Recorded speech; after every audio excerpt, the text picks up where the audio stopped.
લક્ષ્ય ન્યૂઝ, એક નજર, એક લક્ષ્ય. ડભોઈ સહિત સમગ્ર રાજ્યમાં હાલ સરદાર વલ્લભભાઈ પટેલના 150મા જન્મજયંતિની ઉજવણી અંતર્ગત વિશેષ કાર્યક્રમ સાથે ઉજવણી કરવામાં આવી રહી છે. ત્યારે સમગ્ર રાજ્યમાં યુનિટી માર્ચ પદયાત્રાનું આયોજન જુદા જુદા સ્થાનોએ કરવામાં આવ્યું છે.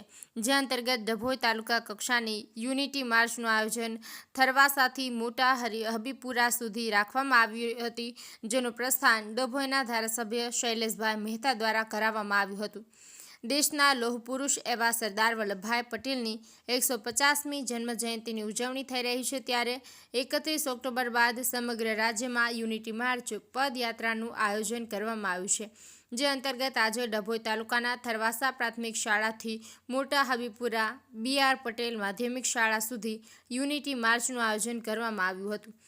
યુનિટી માર્ચનું પ્રસ્થાન ડભોઈના ધારાસભ્ય શૈલેષભાઈ મહેતાના વરદ હસ્તે કરવામાં આવ્યું. તાલુકા કક્ષાની યોજાયેલી યુનિટી માર્ચ થરવાસાથી નીકળી મોટા હબીપુરા પહોંચી હતી, જેમાં યાત્રા રૂટ પર આવેલી નોબલ પબ્લિક સ્કૂલ ખાતે યાત્રાનું ભવ્ય સ્વાગત કરવામાં આવ્યું હતું.